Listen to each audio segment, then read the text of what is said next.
Let's get straight to my first guest of this hour, leader of Form UK, former leader of the Brexit Party, of course, Nigel Farage, who joins us. And Nigel, it's a question an awful lot of people who've opposed you for many, many years would like to know. What are the benefits of Brexit, Nigel? Well, isn't it funny that about 11 months ago, when it was announced we were leaving the European Medicines Agency because we make our own decisions on big public health issues, there were the howls of condemnation from all the usual suspects. I remember reading in The Guardian that Boris Johnson was endangering British lives because of his anti-EU dogma.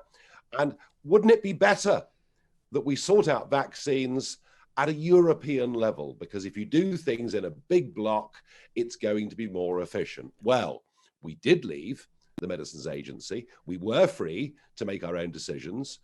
And that, of course, is why we were the first country in the Western world, once Pfizer had gone through, once that vaccine had gone through the scientific test, to say, right, we're going with it. And then we discovered that despite all the things this government has got wrong over the course of the last year, one thing they have got right is they put in lots and lots of early orders for vaccine. Compare and contrast with the European Union, or more specifically, the European Commission, which is a bureaucracy, which moves at a snail's pace, which is obsessed with something called the precautionary principle.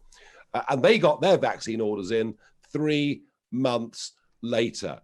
And now, of course, for the first time in the history of the European Union, questions are being asked about the European Commission. And gosh, I'm enjoying this, because for 20 years, I try to point out in speeches in the European Parliament that it is the unelected, appointed European Commission that is the government of Europe.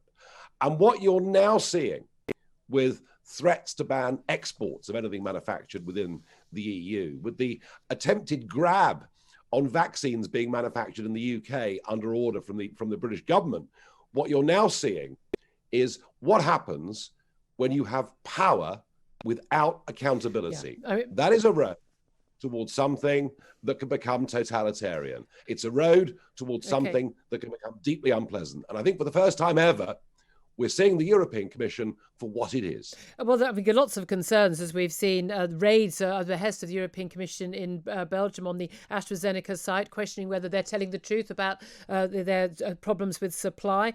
Police regulatory raids, and then a police visit as well. Demands even for the UK supply of the AstraZeneca jab that's made in the UK, although we've got a contract that says we get first dibs on that. But also, if we don't hand some of that over, and AstraZeneca doesn't hand some of that over, that Pfizer vaccines made in Europe should be prevented from being exported to the UK. What do you make of those sorts of threats? Well, as I say, power without any form of accountability. And they know, you see, that they're in trouble. They're in trouble because you've got the German tabloid press screaming and shouting about how badly the European Commission has handled this. You've got riots going on almost nightly now in Dutch cities against lockdown. The political situation in Italy it looks to me like there'll be a general election this year. And Matteo Salvini, who leads the Lega, the big Eurosceptic party, has said for a decade that the European Commission should not make big decisions for Italy. So this is manna from heaven for his next campaign. So they're in trouble. They're fighting for their very survival. And that's why they're lashing out. But you know something? For us, this presents the most incredible opportunity if only our government had the wit to see it. Because in response to their anger and their threats, we could be really reasonable, Julia. We could say, do you know what? We're going to help you out of this crisis because we've got more vaccine than we need. So we're very happy to talk to you about helping you with vaccine. Oh, we won't even charge you. We'll give you vaccine out of the goodness of our hearts. But can you please stop these ridiculous games that are going on at the border in Calais, ridiculous games going on in Rotterdam, where a British lorry driver had a ham sandwich confiscated. And given that in the last week, you've recognized the equivalence of USA exchanges and clearinghouses, can we please have some recognition that Britain's financial services industry is fit to operate in Europe as well? The other option, and if you grow up if you grow up and do things that are reasonable, because goodness me, we've been reasonable. In fact, we've been too reasonable for nearly 50 years, then we can help you with the vaccine. And I see this as a phenomenal opportunity.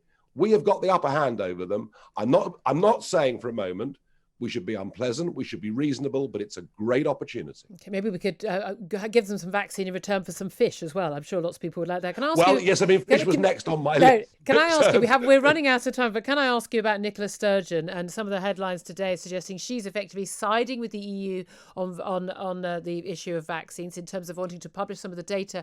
We're told by SNP that these are two stories being conflated, but the evidence seems to be she wants to publish some of the data, which would effectively be a breach of the confidentiality agreement signed as part of that contract with AstraZeneca. That would make the UK supply possibly be futurely under threat.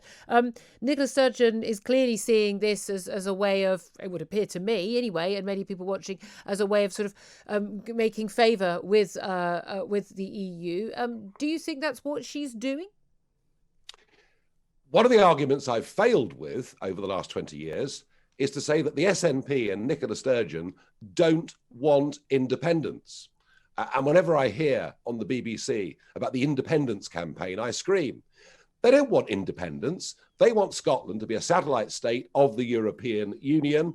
And Nicola Sturgeon is showing her true colours. She is prepared to publicly betray confidential information about the UK's stock of vaccine in order to curry favour with Brussels, because she hopes when the next referendum comes, Brussels will be saying, come on in, the water's lovely, and she can present that to voters in Scotland. And I just hope that Scottish voters who are in favour of breaking away from the United Kingdom realise that it'll be a swap.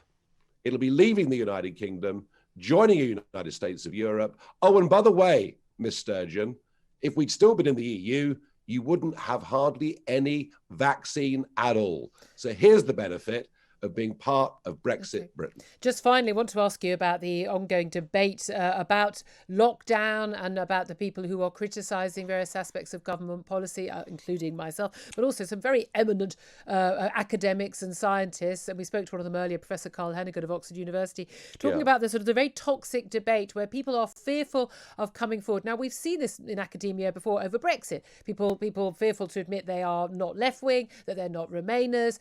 People fearful now to say, actually, I don't think the lockdown policy is the right policy. There are other ways of dealing with a deadly pandemic. Not talking about people who think it's a hoax or a conspiracy or Bill Gates driven or anything like that. Talking about sensible, thoughtful, bright people with lots of expertise in the area who are just wanting to raise questions and issues.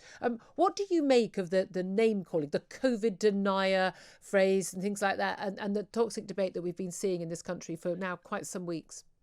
Well, I wouldn't call it a toxic debate. I'd call it an attempt to close down all debate. Nobody is allowed to differ from the line that is given out by the government. Facebook made this very clear, didn't they? And one or two other channels like YouTube, I understand you might have had a few problems with. We have to accept the orthodoxy that is presented to us. We're not allowed to make an alternative argument, or we can be silenced. And I'm afraid that is very worrying and very, very dangerous indeed. And yesterday, it even extended into making free choices with our investments. There's been this massive share surge on Wall Street this week.